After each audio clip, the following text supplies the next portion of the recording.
Star Wars, a fun series of movies about space wizards. Some space wizards are fascists, and some space wizards are not.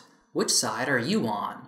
Among the series' many iconic scenes and moments, one image seems to be the most haunting: the Death Star, looming over the horizon, ready to fire, ready to destroy worlds. While capable of destroying entire planets, the purpose of the Death Star is more for intimidation and fear. You can't really rule over a galaxy if you destroy all the planets. You just blow up a couple of planets to serve as an example to the rest. We can destroy you if you step out of line, so don't step out of line. Oh, it looks like you're about to step out of line? Well, don't mind us, we're just gonna park this big bad space laser in orbit. Please, go about your business. The most terrifying thing about the Death Star is that it is mobile. It can appear anywhere. And even if they don't want to use the planet cracker, it houses an entire army and squadron upon squadron of smaller spacecraft. The Death Star provides the Empire with a range of options for maintaining its order. The first option is intimidation and fear. The second option is conventional military strike and invasions. The third is limited planetary destruction, and the fourth is total planetary destruction. Like most media, Star Wars is more than just a fun movie. It's political. It has messages it wishes to convey to the viewer. All of the exciting action and big explosions are vehicles through which ideas are transported from the mind of its creator to the minds of its audience. When people talk, they're generally trying to say something. Star Wars was a big fun movie inspired in part by the Vietnam War, in which a small group of ragtag freedom fighters was able to defeat a big, bad, technologically advanced empire. That's not an interpretation, that's what George Lucas himself has said. You know, we're fighting the largest empire in the world. Right. And we're just a bunch of hayseeds in coonskin hats who don't know nothing. That's right. And it was the same thing with the Vietnamese. Yep. The irony of that one is in both of those, the little guys won. Right. And the big, highly technical empire, the English Empire, right? The English Empire, the American Empire, lost. Yeah. That was the whole point. So, if the Rebel Alliance is the equivalent to the Viet Cong, that means that the Empire is an equivalent to the United States of America. But wait just a gosh darn minute! The Empire was inspired by the Nazis. Their soldiers are called stormtroopers. Hello? That's true. How particularly damning of US actions that they can be compared to the actions of fascists. You're really onto something with that one. Consider apples. Now consider oranges. They're both fruits. Really makes you think, huh? So, if the Empire is an equivalent to the United States of America, what is the United States equivalent of the Death Star? Is it nukes? It's probably nukes. But nukes really only have destructive equivalents to the Death Star. They don't have that imposing figure, that scary silhouette in the distance. And they don't really provide a good range of options. Nukes are pretty all or nothing. I think it's more accurate to compare the Death Star to aircraft carriers. And I am by no means the first person to make this comparison. Aircraft carriers provide their owners with a range of options. The first option is simple fear and intimidation. The second option is a launching point for commando raids and special forces operations. The third option is airstrikes, and the fourth option is a full-scale invasion. The most terrifying thing about them is how mobile they are. They can appear anywhere, and even if they don't want to bomb their opponents into oblivion, they can be used to launch invasions. Oh, it looks like a country is about to step out of line. Don't mind me, I'ma just park this aircraft carrier off the coast. Please, go about your business. While capable of reducing entire nations to rubble, they are designed more for fear and intimidation.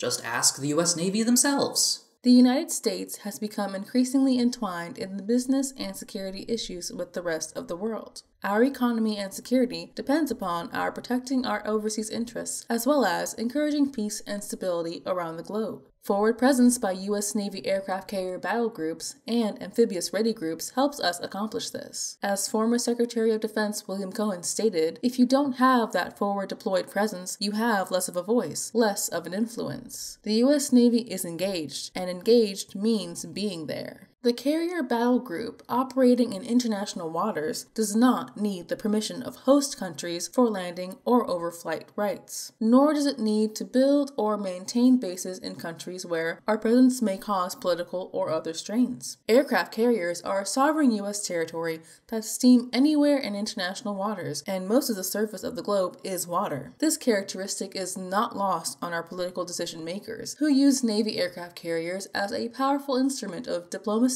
strengthening alliances, or answering the fire bell of crisis. The carrier battle group can not only operate independently, but it presents a unique range of options to the President, Congress, and Secretary of Defense. By using the oceans, more than 70% of the Earth's surface is ocean, both as a means of access and as a base, forward-deployed Navy and Marine forces are readily available to provide the United States with a rheostat of national response capabilities. These capabilities range from simply showing the flag, just a presence, to insertion of power ashore. The utility of aircraft carriers is more than just as a portable airstrip. They are floating military bases. They are designed to project the power of American empire anywhere and everywhere. When they say protecting our overseas interests, that's PR talk for protecting the empire. When they say maintaining peace and stability across the globe, that's PR talk for maintaining American hegemony. When they say powerful instrument of diplomacy, that's PR talk for do what we say or we'll bomb the shit out of you. When they say insertion of power ashore, that's PR talk for invasions. When they say simply showing the flag, just a presence, what they mean to say is that they're offshore, ready, waiting, and flexing their muscles in the meantime. That last one really gets me. Just showing the flag, just a presence. Imagine living in a country that runs afoul of the United States. You go to the beach and far out on the horizon you can see the silhouette of one of these colossal vessels. You hear the jets overhead. You know they've got the bombs, and you know the Marines have the guns. That's scary. That's fear. That's intimidation. It's the equivalent of holding a gun to someone's head. In fact, it's beyond that. It's holding many guns to many people's heads. It's speaking softly and carrying a big stick. The presence that they talk about is a terrifying presence. It's not that much different from that image of the Death Star hovering in the sky. A looming, terrifying presence. An empire maintained on fear. Aircraft carriers are capable of many tasks, but their one job is maintaining an empire. Therefore, I don't think it's too controversial to say that the more carriers a nation has, the more imperial it is. The United States has 11 at the moment, followed by China with 2, the UK with 2, Italy with 2, France with 1, Russia with 1, India with 1, Thailand with 1, and Spain with 1. So, I don't know, maybe this can be a useful metric to quantify imperialism or imperialist inclinations. I mean, the reason to have a carrier is to project power abroad. Why do you want to project power abroad? To build and maintain empire. If you've ever seen an aircraft carrier in person, you'll know that they're awesome in the true, terrible sense of the word. I've seen one near Jacksonville, Florida, and I saw one last Christmas while visiting Japan.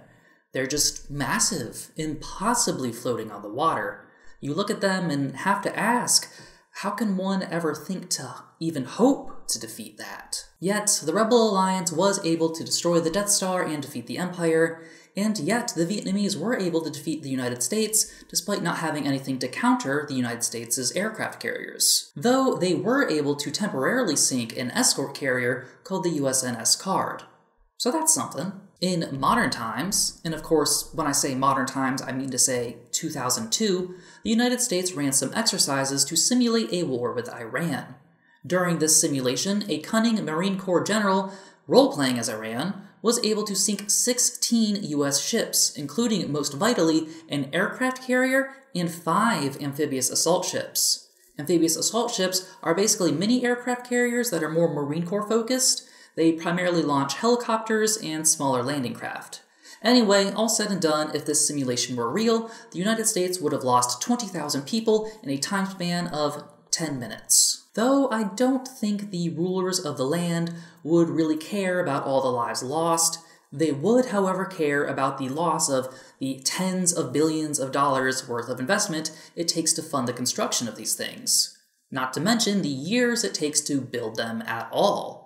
These ships are not easily replaceable. But of the lives lost, the American people would likely respond immediately with a wave of patriotic rage, followed soon after by regret and intense questioning when all of those dead bodies start coming back in boxes, or more likely not coming back at all. 20,000 lost lives is a lot of sad families. The United States currently has 11 aircraft carriers, with 1 under construction and 2 more planned for the future.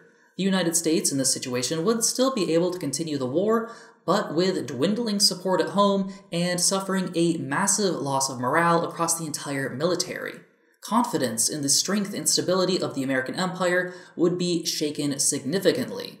Anti-US forces would be emboldened to up the pressure on American influence, providing further strain on the war effort. I think it's safe to say that any force able to win a battle like that would be capable of winning the greater war. So no, aircraft carriers are not invincible, but what's more is regular people can defeat technologically advanced empires. I mean, fuck, back to the USNS Card.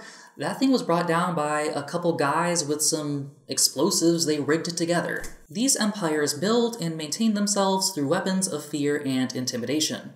When those weapons are destroyed, they are destroyed in a dramatic fashion. That fear ceases and the empire begins to crumble. I am not saying go out and attack an aircraft carrier. I do not advise that at all. I simply want to point out that Death Stars and aircraft carriers are both imposing weapons capable of great levels of destruction, but that they are also just really big, expensive targets that are more vulnerable than you'd first think. The only reason for them to exist is to build and maintain their empires, and through that they are evocative of some of the basic weaknesses of empires. They tend to view their advantages as being their vast resources and technological capabilities. They then view people who lack those resources and capabilities as being unable to provide even a modest resistance. When this is shown to not be the case, they are too invested in what they have to change course and adapt. They build monuments to their hubris, monuments that, when destroyed, bring their empires down with them. Thank you very much for watching, and a special thank you to my first Patreon supporter, Josh Thomas. Please like, comment, subscribe, ring, and share. You might also be interested in supporting me and my work through Patreon, and also be sure to consider watching these fellow creators. Mila Wren's video, Being Trans in an Apocalypse, Alice Evelyn's video, Wake the F Up, Trump and the GOP's Fascist Takeover of America, and Rugged Midwesterner's video, Quickpoints, Local Elections. So yes, please do all those things, and watch all those things. And as always, have a wonderful day.